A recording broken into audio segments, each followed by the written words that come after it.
What is going on, YouTube? Welcome back to Hot Take Tuesday. We are finally back with it. This is Season 2, Episode 1 is premiering now. May not even be a premiere because we didn't get a lot of hot takes. We only got 2. So we need more in the future. I'm going to ask YouTube, Twitter, Insta. I'm going to ask every social media platform for hot takes from now on. I'm going to pick 2 or 3 from each. So if you would like to join the Discord, though, join the Discord. The link is in the descriptions and the About Me. Link to all social medias are in the About Me. So every Tuesday I'm going to ask for hot takes. They're going to be due by 6:30 p.m. Eastern, 6:30, 7 p.m. Eastern. And it'll premiere 9:15 p.m. Eastern. It's going to be 9:15 p.m. Eastern every week. So, as you see, we have a first hot take here. And I also want to talk about how I kind of rank these hot takes. Top of the scale, piping hot.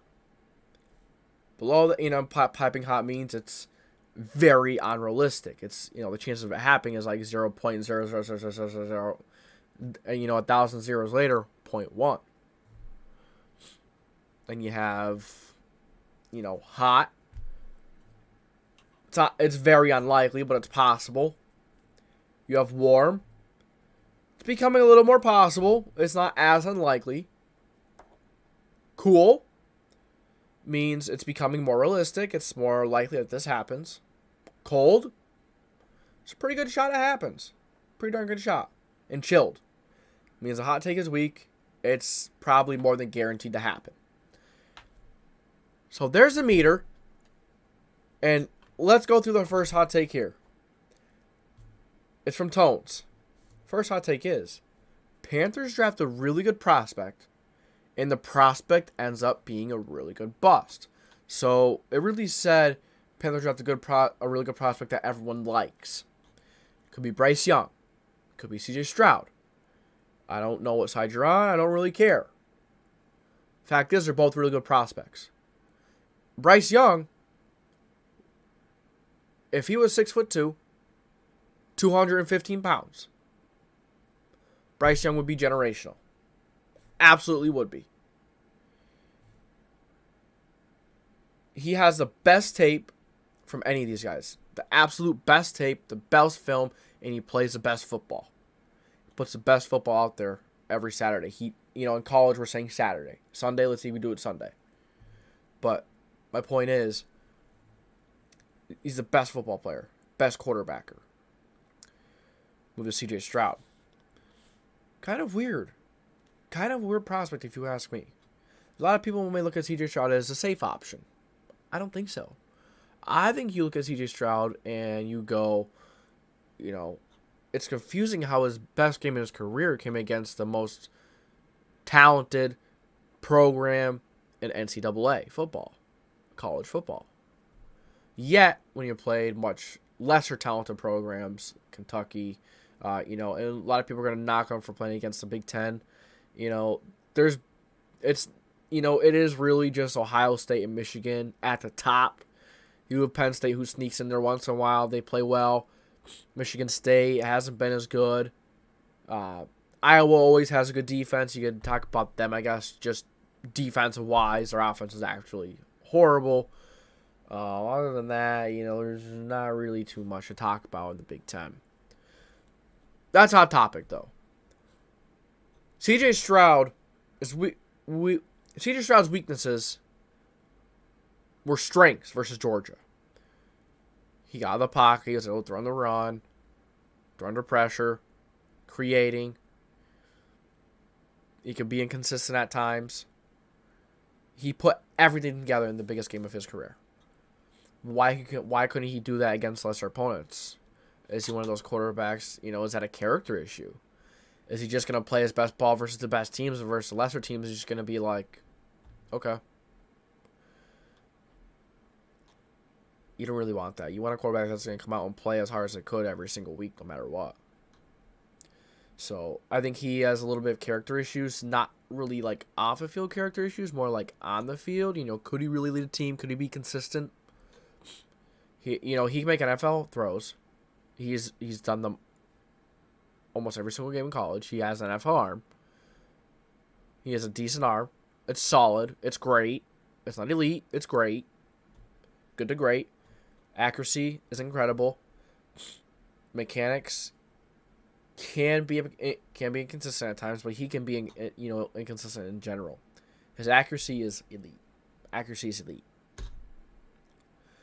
Now you may be asking me, you sound so good, but as I said, under pressure, he's horrible. He's one of the worst quarterbacks in the nation. Is he a product of the system in Ohio State?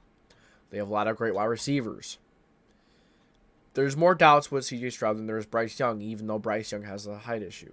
Now, some people are going to go in and throw in Anthony Richardson at number 1, Will Levis. Maybe they go number 1, but, Will Levis because he is similar to Carson Wentz. He's a Frank Reich type of quarterback, but I think Frank Reich learned his lesson with Carson Wentz just because, a quarterback kind of plays like him. I think that might even shy him away from him more. Now, Will Levis, don't know about his eating habits. That's one of the most questionable things about him too. But mayo in his coffee, eats a banana with a peel. Interesting, right? Anthony Richardson. Richardson isn't really ready. If the Panthers are going for a pure upside guy, Frank Reich thinks he could develop him, really shoot for the stars, you go Anthony Richardson. But it's a big risk. I think the chances of Anthony Richardson being bad are greater than him being good. Doesn't have a lot of experience. He's raw. He is inaccurate at times. If you look at his completion percentage, it's a bit misleading. You go and you look at the adjusted completion percentage, you could see that you look at the drop rate by Florida receivers and Florida receivers in general, not good by Florida receivers. That didn't help. And, if you take away the throwaways, if you take away the, throwaways, and I think you keep those in there. You look in the NFL, they don't take those away. They don't take the throws away from the completion. I think you keep the throwaways in there. It's part of the game. Now the receivers dropping the ball is not necessarily a quarterback's fault, but there's still some things that Anthony Richardson and that quarterback could probably do better if it's an incomplete pass. Now that's not always the case, but you do have to consider all the situations and all the and everything that goes into the completion percentage, why it may drop, why it may not, how much of his fault is it. 98% of it needs to be a quarterback's fault, and usually is. Maybe this is 95 for how bad the receivers were. So the top 2 prospects, we're kind of getting off topic. I just want to talk about the top 4. Who do people think? After that, it's a big drop off to Tanner McKee, Hendon Hooker, maybe Jake Hayners is a day 3 guy, but C.J. Stroud and Bryce Young. I think he's really saying that, whatever quarterback goes to Carolina, that the system is going to fail them, the team is going to fail them, and that's why they're not going to be great, and they're just not going to be great in general. So you talk about Bryce Young, as I said, he's an amazing football player. He's going to have a decent offensive line in Carolina. It's not horrible. It's not great. The tackle play is actually solid.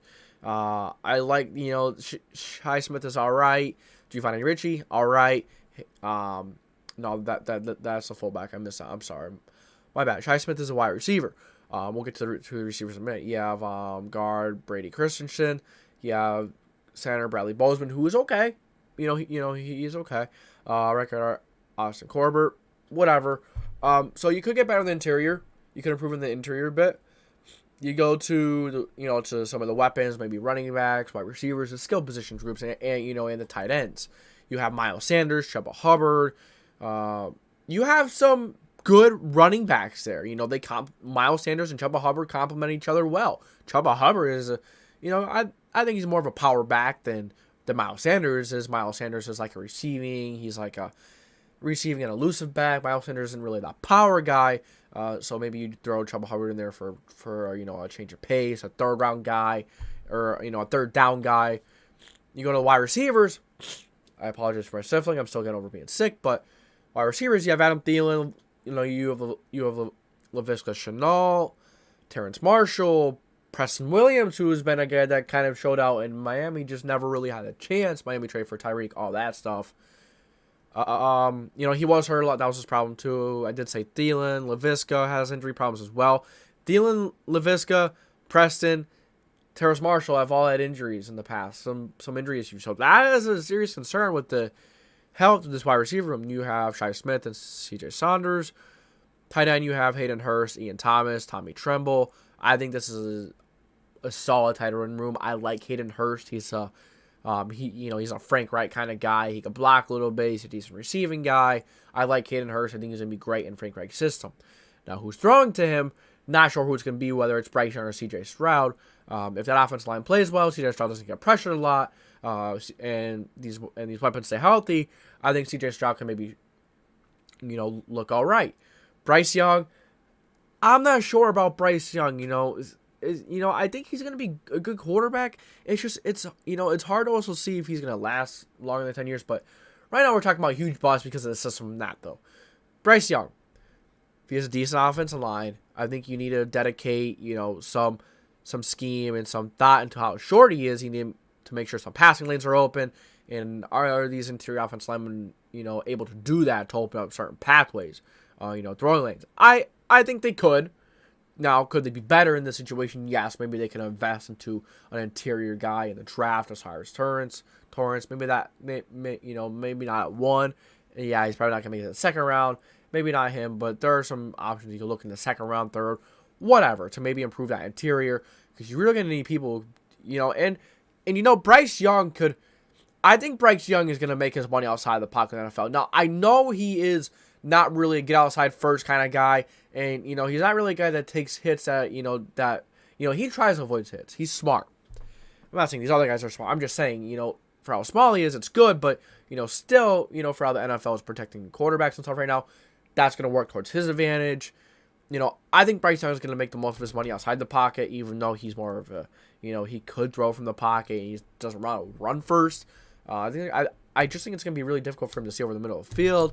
His middle of the field accuracy wasn't as bad as you would think for a short quarterback, but when you come to the NFL, it's going to be a lot faster. You're going to have offensive linemen who are 6'5" and 6'7", 6'8", some maybe smaller, but usually, 6'5", 6'4" to 6'7", 6'8" are kind of, your offensive lineman height. 6'8", maybe on a little, the taller side. 6'4" be on the shorter side, but you get what I mean. That's a whole 6 to 10 inches taller than freaking Bryce Young, and it's going to be difficult to see over them. But will one of these guys be a bust? After looking at the weapons, after looking what this guy might, what the young quarterback may work with, he's going to work with a good coach and Frank Reich. Usually I'm not high on, and I'm not big on coaches that have failed in the past to rehire them, but being with the Colts, he never had a chance to get his guy. Never had a chance to, was Chris Ballard giving him enough weapons? Was Chris Ballard giving him what he needed to work with? Not sure. The discipline of the players doesn't explain that. Some of the stuff with the players doesn't explain that, how he lost the locker room. But, we have a new quarterback every year, and you're telling them the same thing every year, and their media saying the same thing every year. Teams are going to get tired of it, and you're going to lose them. And Frank Reich, he's top class. He's very respectful to other players, and that's something I think the players will love. And when they're winning, he's an example of a player's coach. Is when you're winning, it works. It's kind of like Pete Carroll. When you're losing, it doesn't work. But Pete Carroll, he's always won, so it's always worked. When you're losing, it doesn't really work too well. And we saw that with Frank Reich and Indy.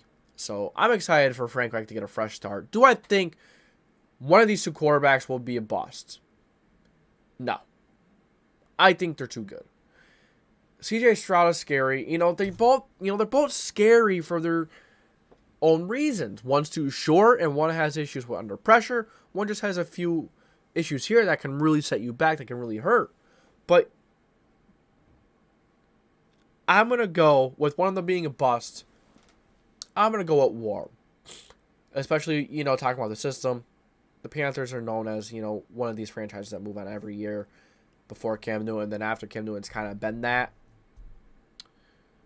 I say Warm. I think whoever goes number 1 in Carolina, other than Will Levis, I think that they're going to be pretty well off. Especially if they go and draft a receiver, maybe in the middle of the round or the middle of the draft. They go and maybe get another interior guy. I think they have a good shot, with Frank Reich. I think they're going to have a solid shot in getting this done. In getting their quarterback for the next 10 to 15 years. Now, if it's Bryce Young, he's going to last 10 to 15 years. Don't know. We're off that topic now. So, I think it's time to go to the next hot take. Next hot take we have here is from the Daily Colts podcast. Colts trade for Lamar Jackson, first round pick. Let me restart. Colts trade for Lamar Jackson. Compensation includes first round pick in 2023 and 2024, along with slot cornerback Kenny Moore. So the Ravens, they're losing a few corners. They already lost, I believe it was Marcus Peters. He went to the Steelers. I think they had Marcus Peters, yeah. Unless it was Patrick Peterson. Mixing my guys up, but I'm pretty sure Marcus Peters is not there right now. Maybe he is, maybe he's not, whatever. But first of all, the Colts trade for Lamar Jackson, I'm going piping hot. Chris Ballard's conservative. He's going to have to give a lot of draft capital. You're going to have to pay him a lot. Even if you go and you look back to Deshaun Watson, the Browns gave up 3 first-round picks. They gave up a lot, and they still had to pay him. So I don't think when you're trading for this caliber of a quarterback, they don't really care how much you're going to pay him. They're going to care what the compensation they're getting for that superstar player, especially being at the most important position at a young age. And, he has had injury issues. So 2 first-round picks won't be enough. They're going to want 3. And Lamar Jackson wants at least 3/4 of the contract guaranteed, I think. I think that's what I've heard. Him having some of the injury issues towards the last few years.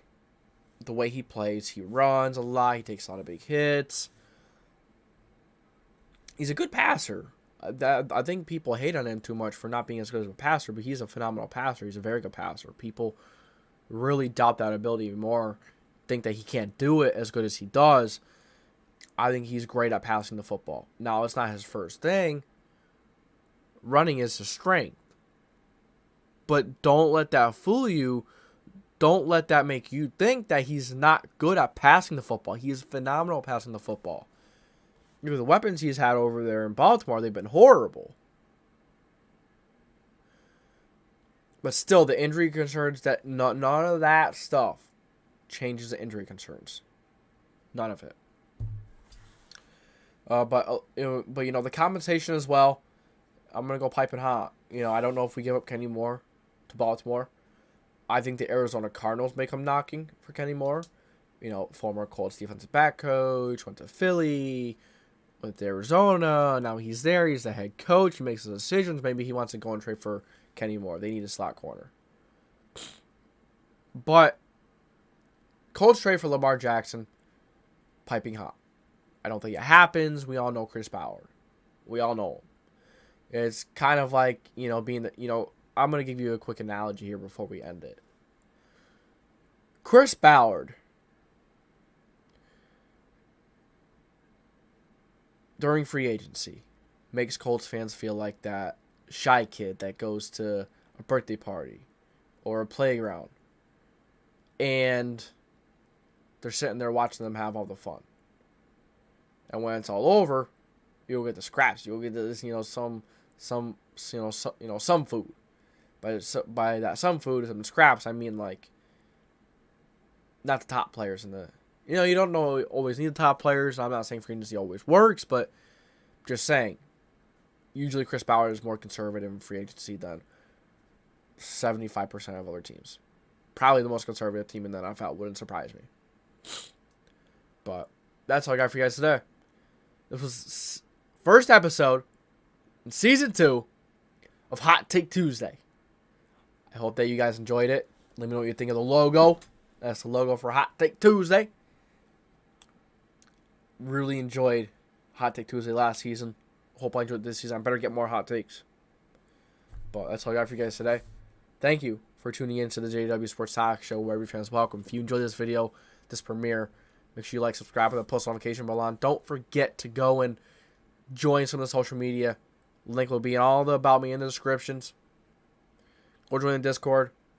Drop your hot take for next week. We're doing this every single week. Might take a little break in the off season, like a week or two before preseason starts, because a lot of it gets really slow. Not really much to talk about. We'll see. But I thank you guys for tuning in. This is JDW Sports Talk Show. I'm signing off.